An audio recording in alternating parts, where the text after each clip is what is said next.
नमः संस्कृताय विद्यार्थियों, मैं पूर्णिमा शर्मा आज आपके लिए कक्षा षष्ठम की हिंदी अक्षरा पुस्तक से अनिवार्य संस्कृत के पंचमा पाठा पाठ 5 नीति श्लोकः पाठ के शब्दार्थ और इसके अभ्यास कार्य को लेकर प्रस्तुत हुई हूँ। प्रारंभ करते हैं इस पाठ के शब्दार्थ। पहला है निरामयाः, निरोग, निर उपसर्ग जुड़ा है, इसमें प्लस करके देखिए आमय, निरामय, इस तरह से ये शब्द बना है निरामयाः।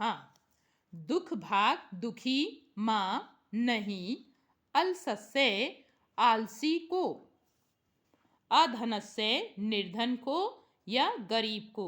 धनस्य होता है धन और अधनस्य जिसके पास धन ना हो तो वो कौन होगा? निर्धन। तो निर्धन को या दूसरा अर्थ है इसका गरीब को। कोई सा आप एक अर्थ प्रयोग कर सकते हैं।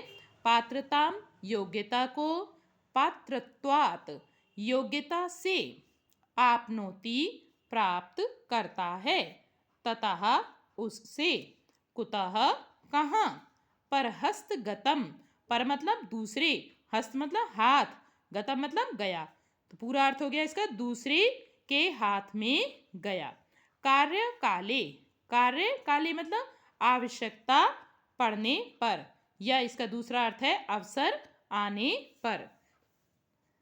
अब ये यहाँ पर आप देख रहे हैं अन्वय लिखा हुआ है, इसके जैसे जैसे ये शब्द लिखे हुए ऐसे ऐसे ही इनका अर्थ आपको पढ़ना होता है, इसे अन्वय कहते हैं। अब आगे आप देखिए इसके प्रश्न नंबर 1 अभ्यास कार्य। जैसे प्रत्येक पाठ में आप उच्चारण करते हैं, यहाँ भी उच्चारण करेंगे इन शब्दों का। कश्चित दुख भाग भवेत्, धनम आपनोति, अविद्यस्य पुस्तक स्था, परहस्त गतम, पात्रत्वात् परोपकारार्थमिदं समुत्पन्ने। ये देखिए कठिन शब्द होते हैं, जैसे आप हिंदी में कठिन शब्द लिखते हैं तो इनको भी उच्चारण के साथ साथ आप अपनी कॉपी में भी लिखने का अवश्य अभ्यास कीजिए। प्रश्न नंबर 2 है एक पद में उत्तर दें, यानी कि एक शब्द में उत्तर देना है।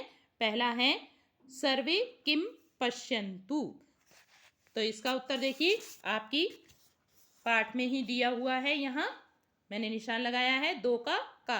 सर्वे भद्राणि पश्यन्तु। फिर दूसरा प्रश्न है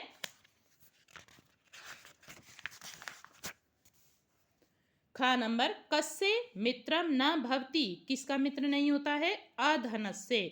आपको एक शब्द में ही उत्तर देना है, तो आप ये भी सीधे ये भी लिख सकते हो अधनस्य। अगला है विद्या किम ददाति, तो किम के स्थान पे क्या आ जाएगा? विनयम। कीदृशम धनम धनम न भवति, तो इसका उत्तर है परहस्त गतम, यानी दूसरे के हाथ में गया हुआ। प्रश्न नंबर 3 है रिक्त स्थानों की पूर्ति करें। सर्वे पश्यन्तु, या आप श्लोक से बहुत अच्छे से इनकी पूर्ति रिक्त स्थान की कर सकते हैं। तो यहाँ पे मैंने लिख भी दिया है सर्वे भद्राणि पश्यन्तु। देखिए ये आपका 2 का जो है प्रश्नोत्तर में ये यहाँ पर भी दिया हुआ है, और देखिए ये रिक्त स्थान में भी है, तो ये इसके प्रश्न का भी उत्तर है और यहाँ रिक्त स्थान में भी है। ख नंबर है अमित्रस्य कुतः सुखम। ग नंबर है परोपकाराय दुहंती, कौन दुही जाती है? गावः, गायें। परोपकाराय दुहंती गावः। धनात् धर्मः ततः सुखम, धन से क्या होता है? धर्म, और उससे फिर सुख। अब प्रश्न नंबर 4 बड़े वृत्त में दिए गए, वृत्त मतलब घेरा, गोला, बड़े वृत्त में दिए गए पदों के साथ छोटे वृत्त में, छोटा वृत्त ना छोटा गोला, देखिए 2 गोले बने हुए हैं, छोटे वृत्त में दिए गए उचित क्रियापदों को जोड़ते हुए वाक्य रचना करें। यहाँ पे आपको कुछ शब्द बाहर के गोले में दिए हुए हैं और क्रियापद बीच के भाग में दिए हुए हैं। क्रियापद क्या होता है?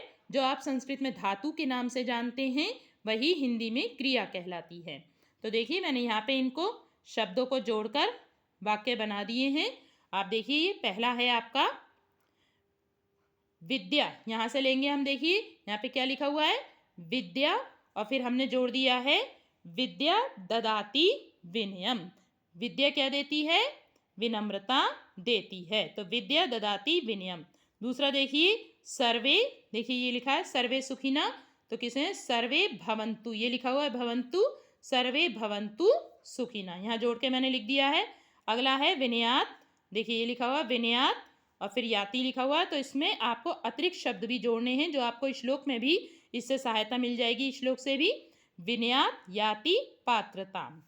अगला है सर्वे निरामयाः, तो देखिए सर्वे निरामया और यहाँ लिखा हुआ है क्रियापद संतु, तो आप लिखेंगे सर्वे संतु निरामयाः।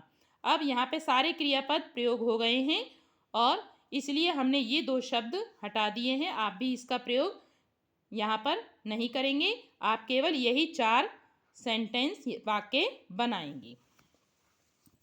अगला है 5वां, संस्कृत में अनुवाद करें। संस्कृत भाषा में इनका अनुवाद करना है। विद्या विनय देती है, विद्या विनयम ददाति, विनय से योग्यता आती है, विनयात पात्रताम आयाति, परोपकार के लिए यह शरीर है, परोपकाराय इदम शरीरम अस्ति। ये सारे आपके अनुवाद जो हैं, आपके जो पाठ है नीति श्लोका, शुरू में आपने श्लोक पढ़े हैं उसमें से ही बने हुए हैं। जब आपको श्लोक याद हो जाएंगे तो आपको इनका उत्तर भी बहुत आसानी से याद हो जाएगा। अब यह है यहाँ पर पढ़ने के लिए है, ये केवल इसको पढ़ाने से पहले हम आपको ये यहाँ पर सूक्ति दी हुई है। और यहाँ पर देखिए एक और आपके लिए प्रश्न है, नीति श्लोकों का सस्वर पाठ करें। तो सस्वर पाठ का वाचन हमने इसी चैनल पर वीडियो में सबसे पहले दे दिया गया है, वहाँ से आप वाचन कर सकते हैं, सस्वर पाठ कर सकते हैं। सूक्ति है लोभा पापस्य कारणम, लालच पाप का कारण है। देखिए यहाँ पर मैंने लिखा हुआ है सूक्ति का अर्थ, लालच पाप का कारण है। लालच करने से क्या होता है? हम बुरे कार्य करने लगते हैं।